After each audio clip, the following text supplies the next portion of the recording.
Hello everybody and welcome to this week's edition of the Edmonds Racing Weekly Show. It's a monster weekend ahead. I don't think I've been here for more runners. I think we've got 23 acceptors over 5 meetings this weekend, Tobe. A super busy weekend. I'm sure you're looking forward to it. We're coming to you live, not live. It's been recorded and sent to you from the perch here on the Gold Coast. We had a ripping day. And just last night, Tobe, you were here for the big launch of the Summer Racing Carnival. Yeah, it was a good function. Brendan Parnell, he gave a really good welcome to everyone and welcome the upcoming Summer Carnival. It was a really good function actually. And Lee Friedman was here and Barry Bowditch and everyone's looking forward to this year. I think the big talk is about how much the Melburnians have been locked down and how they're going to go nuts when they get out and come to the Gold Coast for the sale. So looking forward to it. Should be a great time. Yeah, Magic Millions cap on today. I see there. Was that got it from last night? No, Alpine Edge. That's run second. I think when they win a group race or a stakes race, you get a cap. So got the Alpine Edge hat on today. Very good. And the Lucky Clover shirt. So I've giving them a good spray today. Absolutely. Now the Magic Millions, of course, catalogue launched through the week. Jerry Harvey owns Magic Millions, also owns Mimi Legard, who was terrific last Saturday. You must have been happy with that. She was great. Bit of pressure, first up in a race like that, and it was good to see her come back and perform. She'd been in work quite a while. She took forever to come right. Her coat was really rusty, and she finally turned the corner, getting close towards a second trial. And she'd improved so much. She had a couple of lead-up gallops between races in consecutive Saturdays with the Harrovian, who unfortunately had to take out because of a blood disorder. But she'd improved. You could just see her. And I knew she'd be in the finish. I was just hoping that she was fit enough to run the 1200 right out, which she was, and it's good to get that done and dusted. Jerry was a bit disappointed in the win actually. I spoke to him on Saturday driving home. He said, I thought she would have won by further. And I said, yeah, me too, but she won, that's the main thing, and I'm quite positive she will take really good improvement out of it. I don't think she's a filly who's going to win by 5 or 6 at any time. I think she's one of them workman-like fillies. It's a really good racehorse. You can ride her back in the field and she finishes hard. So she's got a good future, and she's been out to the farm for the week. She only arrived back in the stable this morning. She looks fantastic. She got her head down, had a roll around. I think we sent some footage through of that, which she enjoyed her time out there, and she's recovered beautifully. Yeah, beautiful. And she's obviously heading towards the Magic Millions 3-year-old guineas, I suppose. Yeah, with a bit of luck. Yeah, that's our goal. She runs in the Mode Plate in 3 weeks' time, which is a stakes race for 3-year-old fillies. So that's important, an important run for her, especially with the black type there on offer. It's probably as important as the Magic Millions, even though the prize money is not as great. But from a pedigree point of view and for a future, stakes placing or a wins, we all know where that goes. Yeah, absolutely. Really important. All right, well, very good. You tipped her as well, so hopefully everyone got on. Mimi Legard, I think she was open up at 5s and ended up at about 3s. I'm not a very good tipster, so I finally got one right. Oh, you've been going all right, you guys, the last few weeks. And the Quaddy Club, just one leg we missed out on, so money back, and we go again this weekend, team. All right, let's get stuck into it, Tobe. It's a huge day, Saturday. Before that, we've got a couple of runners at Grafton and Ipswich today. They're all sort of early in the day, so we won't get the show out in time, but good luck to all our owners there with really nice chances at both Grafton and Ipswich today. Straight to Saturday, Toby, straight to Ballarat. Vanna Girl, she was terrific on her, in the matriarch. She's drawn beautifully here in the Ballarat Cup. Yep. And she's a $20 chance. I know she's $20, but the favourite's short, and then outside the favourite, it's a pretty open sort of field. It looks fairly open. I suppose the best part about this run compared to the 3 runs she's had in Melbourne is she's had a trouble-free 2 weeks. Each time we've had a foot issue in between runs, and she has been on the back foot. I think I've mentioned that in the show a couple of times. She come through that matriarch run beautifully, not an issue whatsoever. She hasn't missed a beat. Not that she missed a great deal, but when you've got a foot issue or something, you're sort of you're working hard to get them right for that next run. This time it's been trouble-free. So from that barrier, 55, kilos. Zach Spain's a good young rider, you know, quite happy to have him on, and she just gets a lovely run, does no work. She'll be in the finish. Nice race, nice prize money race for her. I think she can run well. The guys in Melbourne have indicated, you know, she worked well, beautifully on Tuesday morning, so we're confident she can run super. At $20, you know, I wouldn't swap her for anything in the race anyway. Yeah, there you go. And I think Ballarat will suit her. You know, I know the big open spaces of Flemington is good, but Ballarat's got that bit of cushion in it, and the good grass cover, nice Kikuyu grass cover, and I'm quite confident she can stretch out beautifully there. Very good. That's the Ballarat Cup worth $500,000. Good luck to all the Vanna girl owners there. Another big race for the girl to take on, so hopefully we have a little bit of luck. Sunshine Coast is Metro Saturday racing. We have the Mooloolaba Cup. I think you won the Noosa Cup the last time there was a feature race up there. Yeah. Now we're going to chase the Mooloolaba Cup. We've got a runner engaged there later in the day, but first up, race 2, Cherry. Does he Sunny Coast or is he going to go to Gold Coast? No, he goes Sunny Coast. He's been carrying big weights due to the fact that he was stakes performed as a 3-year-old. He's always been carrying huge weights. He's not a very, very big horse, so we've been trying to get him down in weight, up in grade, which this fits in tomorrow. It's a competitive race without a standout, so we're happy to go there. He's drawn nicely with no weight, as I just mentioned, 54.5 kilos. Robbie Fradd on, just box seats there somewhere from that 7 barriers, a little sticky. But there's good speed inside and outside of him, so I'm quite confident he just gets that lovely run. And he's improved enough from his first up run here. His first up run was more of another barrier trial. I thought the 900 was going to be a bit sharp for him anyway. And with that big weight, he just struggled over the last bit. So look, quite confident. He might be reasonable odds. I'm not sure. I haven't had a look at the market. Yeah, $6.50. Okay, so great odds. Yeah, $6.50. Look, if he turns up there tomorrow and puts his mind to the job, he can run well. Yeah, 1,000 metres and a 0 Metro win. I think it's a lovely race for him, an absolute corker of a race for him, worth 75,000. So, Cherry, we know that he always turns up, doesn't he? He always tries. So he does. He'll be running really well there for the owners. Good luck to the Cherry owners there. In the Sunshine Coast, race 2, race 5, we've got Smooth Move. He's been in terrific form for the Archer Park team. Won his last couple. Obviously steps to Saturday Metro grade here. Robbie Fradd on, drawn a little bit awkward in 10. He's a $7.50 chance. He's going to go back anyway, so it doesn't really matter where he draws. We're going to ride him dead cold.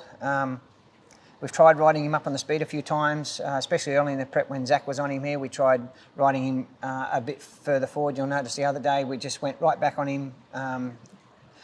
This is a big field compared to the other day. There's only 5 or 6 runners in it the other day, and he just relaxed out the back and went bang down the middle. But it was very dominant. He was very good. I think even though he's got a big weight and a little bit of a sticky draw, as long as there's good tempo here, he's going to be running on strongly. If Robbie can find the right lane and they're swooping, this horse is an excellent chance. And he'd be reasonable odds too, I would say. What price? $7.50. $7.50. Yep. Even though the big weight, riding quite bang, he'll finish off solid. I think he's a good chance as well. Yeah, nice. He's in flying form. Good luck to the Archer Park team there. Mooloolaba Cup, $105,000 race. It's race 8. We've got Green Jacket taking his place there, Tobe. Again, Robbie Fradd on, barrier 9. Loves the mile. He's 1 from 1 at the Sunshine Coast. But he's $19. It's a big open sort of affair, isn't it? It is. It's a step up in grade. We had him in last week, but he had a bit of a foot issue on Saturday morning or late Friday afternoon that we had to tidy up, and it come pretty quick actually. The farrier just had to float his heel, which got rid of that heel pressure, and he come pretty sound pretty quickly. Look, this is pretty tough. You know, Legard in terrific form. So you win for Chris Waller, but they've got a lot of weight, and this horse is he's pretty good at the Sunny Coast. So his work was good Tuesday morning. It's a wait and see for me. If he can measure up to this, he's certainly going to get through to Open Company if he can, and I'd give him an each-way chance, but I'd like to see him do it first. Yeah, nice each-way odds there too. Good luck to Bob Guth and the team there. Sunshine Coast race 9, we see the Pines return. She had the trial in between races. She's drawn beautifully in barrier 5. Robbie Fradd on, knows the mare really well. Yep. Gosh, she's $13 here. It's big money for a mare that's had 6 starts at the at the track and distance for 5 wins in a second. Well, is she $13? Like, is she our worst chance on Saturday? Is that right? That's what they say. That's what they're trying to tell us. $13. Okay. Well, I'll tell you what. We've been waiting to get her back to the sunny coast. She hasn't raced there for quite a while. She loves that track. She's a course record holder there, by the way, over this distance. She's drawn nice, as I mentioned, with smooth move. She'll be ridden quietly, and she's got a really good finish up there. So, look, I think that's way over the odds. I know there's one there that's got a picket fence next to it. Is it Sir Warwick? Yeah, that's obviously he's in good form. Let's Party Marty's back in form. Acrobatic. So look, it's a tough enough race. But I tell you what, if she turns up like she normally does at the Sunny Coast and runs, she hasn't been disappointing. She's been quite good. A bit disappointing last start out, and we give her a nice freshen, and she's ready to go. So good chance at the odds. Yeah, very good. She'll carry the Ian and Kathy Matheson colours there. The Pines. Great each way odds at $13. Good luck to the team there at the Sunshine Coast in a race. What do they call that race, Tobe? The Landmark Resort and Spa. That's it. It's Class 6. There you go. How good. I thought I was going to have a Malulabar Sprint Cup sort of title, but it's just a normal. Might have been a tongue twister for you. Yeah. Let's go to the Gold Coast. 10 races here, Tobe. Yeah. When's the last time they ran 10 here? Oh, well, Huh? I don't know. I was talking to Ian Brown last night. I said, what's going on? Why is there so many noms? Like, they've been a bit flat here for races. But with the backup of Melbourne Cup Day, all those horses run Melbourne Cup Day at different meetings. This is the result of that sort of fortnight on-flow, you know. So that's why we've got these big fields, and the rail's out a little bit today, is it? Yep. It's out 6 or 7 metres, I think. So might be tricky tomorrow, but we'll see. See how we go. Okay, so you want to be on speed? They can still swoop, so I think it'll be all tempo related, to be truthful. All right, well, 10 races at the Gold Coast, and I think there's only race 1 and race 7 where you didn't find an acceptor. So yeah, you've gone hard, and so I'm going on the Sunshine Coast. Trent's going to be very busy. How good. Lots of settling up to do. He won't have to do the F45 tomorrow morning. He'll be right to go here. Yeah, Trent's on his way to Grafton as we speak, hopefully to settle up a couple of winners down there to warm himself up for tomorrow. But let's kick off in race 2. Red Stiletto. First start for the stable. Listen, her trials this time would have been a lot better. She's come out of Sydney, Anthony Cummings, Yep. drawn 5, and Zach Lloyd on. Look, we had her ready to go last season, and she got bogged down with that bit of a virus that was going through the place, so we spelled her, freshened her right up, and she's back now. She's had, I thought her most recent trial was pretty good, where she ran second. Tony McAnulty, who owns it, must thank him for sending her to us and giving us that chance with her. But I think she probably need the run at the 900. We're just going to ride her a little patiently and let her finish off and use this more as another trial. If she gets home and wins, good and well. But I think whatever she does this week, she'll improve on, and we get the chance to see her under race conditions, because she's a 2-year-old winner that's been missing for a little bit in Sydney. Anthony run her in a couple of stakes races, I think, or a couple of harder races, and we just want to get her back and let her get through her grades and get her, build her confidence and see where we go with her. But can't fault her, really. She her work's good. Little gross thing. She always looks big and fat, like she's going to improve, but they tell me she races like that, so that's fine. But as I mentioned, whatever she does tomorrow, she'll improve on. But she's going to get a lovely run from the barrier with Zach's claim, and she'll be running on strongly. Very good. All right, race 3, Beyond Fate. He returns to the races here. Terrific on debut. Thought he'd be all in this except the barrier 12, but I suppose we've got the right man on board, Jag. Yeah, it got really messy, didn't it? On Melbourne at his first run, you know, he sort of didn't get much luck there at all. Went around the world, but still finished on. You know, it was good to see him do that. I didn't think he was entitled to do what he'd done. He looks fantastic. You know, I had a good look at him this morning. He looks beautiful. His work's been, you know, he's come on since his first up run. I think Jag really needs to come out really cold on him and find, you know, get into the running line behind something, and then just let him from the 600, just let him improve, and hopefully he finds the right lane and can get home over the top of him. But from the barrier, it's going to be tough. But I'm sure he's nearly the best horse here. I just would have liked to have seen him draw softer. Yeah, very good. All right, well, there you go. just comes down to luck for Beyond Fate in race 3. Good luck to all the owners there. Race 4, we have a couple engaged. We've got Divine Courage, who we've seen a couple of times run a couple of good races in maiden company. He again's drawn the 12 for Jag aboard. It's a massive field this though, so it's a huge field. And then we've got Pedal to the Metal, a first run for the stable from Brad Spicer. Yes. Drawn beautifully in barrier 5. Zach, how do you weigh those two horses up? Well, look, I think what we'll do tomorrow, I think we'll split Divine Courage and him up. Divine Courage can run in the 3-hour race later in the day. Sure. From the better barrier, so we'll talk about him when we get to that race. Pedal to the Metal, on the other hand, has come to us. He's another one I'd like to see. I didn't mind his trial the other day. I thought he finished it off pretty good. Does a few little things wrong. Zach's claim's very important here, so he gets him with 54.5 kilos, I think. Barrier, he's got a beautiful barrier going our way the first time, so it'll help him, and he should be really strong to the line. But I think the thing of Tony Gollan's up the top looks pretty hard to beat, but our guy will be running on, so I think he's a good place chance tomorrow. Alrighty, yeah, nice way to kick off his stable representation. Pedal to the Metal tomorrow. He's drawn beautifully on his home track. So it should be a lovely surface here too. Oh, the track should be beautiful tomorrow. Yep. Should be bang on. All right, Vancouver River, the big black son of Vancouver, goes around in the 1800 metre maiden in the next race 5. Barrier 8, Jags aboard. He must be knocking on the door close to win the big one. Yeah, he is. Once again, another massive field, even though they're only going to run 10, but there's all these emergencies there. It'll be interesting to see. Like, the horse is going as well as he can. I loved his run at the Sunny Coast the other night. Running second, I think he can nearly get over the line here. He looks great. Whatever beats him, he'll win, I think. So he gets a good chance. Got a sticky barrier, so Jag's just going to have to come across and try and get a bit of cover, and he should be really strong through the line. He's looking for this distance and quite confident. It's a nice race for him. Yeah, very good. All right, very good. Those patient owners, Vancouver River, good luck to all of you there.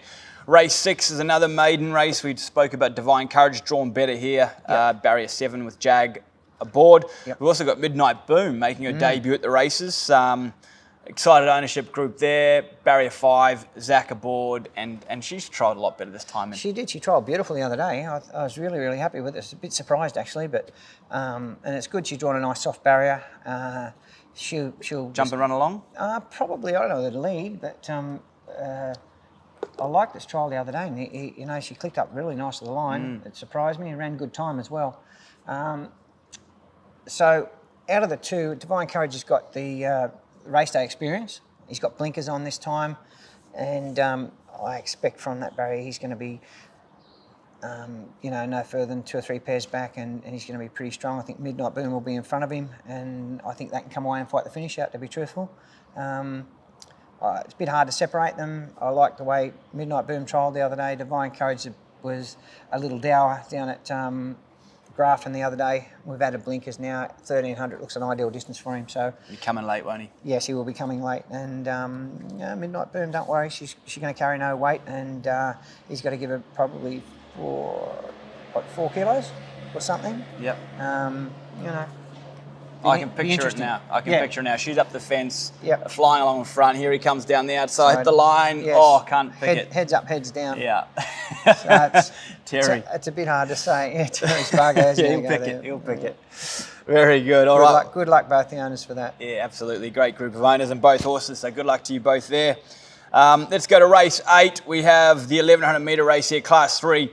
We got Whittington Ways, who was enormous over 900 metres, fresh up after a long layoff. He's drawn 4 for Jag.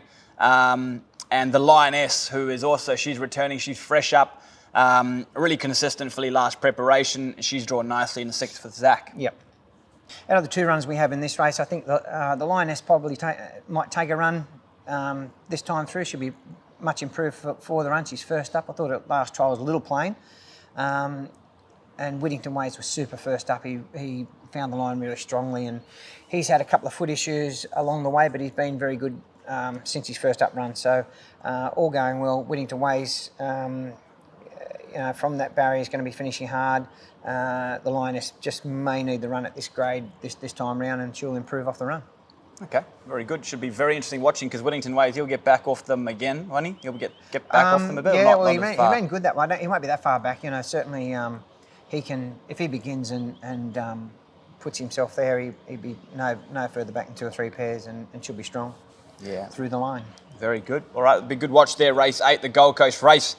Number 9, we see the return of Indian Dreamer. Drawn 11, that won't matter. He will be out the back, Jagger board. He runs well fresh up and he'll be attacking the line. Now, this is the Vale John Henderson handicap, Toby. Yeah. And I just wanted to... That's Luke's father? Luke's dad, Yeah. Luke Henderson, who's on the board at the Gold Coast. And Yes. I will tell you that John was the person that gave him my start in Australia. Did he, eh? He was the person in the stands at Karaka who said to Gay, that young man looks like there's something about him. Yeah. I think you should offer him a job, and she did, and the rest is history. So very sad to lose John. Wonderful man, terrific to me, and geez, it'd be lovely to win this race for him. Okay, well, look, that's great to know. I didn't know that, and I know Luke well, and Luke's been a committee man here and given a great service to the Turf Club, and it's sad for his to lose his dad like this, but hopefully we can win this race for him, and you know, for the Lucky Clover guys, Indian Dreamer can come back and perform because he's been a bit disappointing.